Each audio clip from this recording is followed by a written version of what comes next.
द्रुपदो द्रौपदेयाश्च सर्वस्य पृथ्वीपते सौभद्रस्य च महाबाहु शंखान दधमु पृथक पृथक। संजय कहते हैं कि हे राजन, राजा द्रुपद, द्रौपदी के पुत्र और महान भुजा वाले सुभद्रा पुत्र अभिमन्यु, इन सब ने भी अलग अलग अपने अपने शंख बजाए।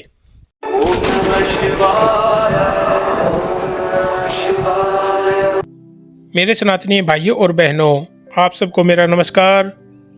हम श्रीमद् भगवद गीता के श्लोक दर श्लोक का अध्ययन कर रहे हैं और आज का श्लोक पहले अध्याय का 18वां श्लोक है, जिसमें संजय आगे कहते हैं कि हे धृतराष्ट्र, हे राजा, पांडवों की ओर से केवल अर्जुन या भीम ही नहीं, बल्कि राजा द्रुपद, द्रौपदी के पुत्र जिन्हें उप पांडव कहा जाता है, और अभिमन्यु जिसे सुभद्रा पुत्र कहा गया है, इन सभी ने भी अपने अपने शंख बजाए। यह दृश्य केवल एक सैनिक आह्वान नहीं था, यह उस धार्मिक संकल्प का प्रतीक था जिसमें हर योद्धा धर्म की रक्षा के लिए स्वयं को तैयार कर चुका था। यहाँ हर शंख एक आवाज नहीं, बल्कि एक प्रतिज्ञा थी कि अब अन्याय के विरुद्ध मौन नहीं रहेंगे। अब इस श्लोक की गहराई समझते हैं। द्रुपद यहाँ प्रतीक है अहम को छोड़ धर्म के पक्ष में स्थिरता का, और द्रौपदी के पुत्र प्रतीक है नवयुवक ऊर्जा जो धर्म की रक्षा के लिए समर्पित है। अभिमन्यु यहाँ प्रतीक है अविचल साहस और त्याग के प्रतीक का, जो कम उम्र में भी धर्म के लिए प्राण देता है।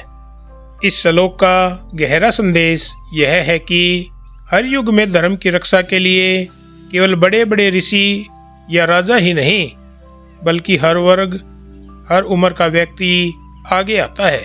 द्रुपद अनुभव का प्रतीक है, द्रौपदी नवयुवक शक्ति का प्रतीक है, और अभिमन्यु अदम्य साहस का प्रतीक है।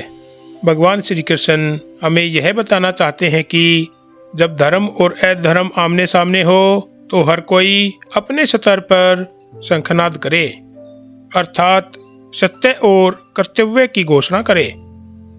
यह युद्ध केवल हथियारों का नहीं था, यह संकल्पों का युद्ध था, जहां हर शंख यह कह रहा था, मैं धर्म के पक्ष में हूं, चाहे परिणाम कुछ भी हो। हर शंखनाद एक जागरण है, जब आत्मा कहती है अब बस, अब धर्म बोलेगा, मैं धर्म के मार्ग पर चलूंगा, चाहे संसार विरोध करे। जय श्री कृष्णा। तो मेरे सनातनी भाइयों और बहनों, यह थी हमारी आज की वीडियो। अगर पसंद आई हो तो लाइक, कमेंट, शेयर करें, चैनल को सब्सक्राइब करें। इसी के साथ हर हर महादेव। ओम शिव शक्ति नमः। सनातन धर्म की जय हो।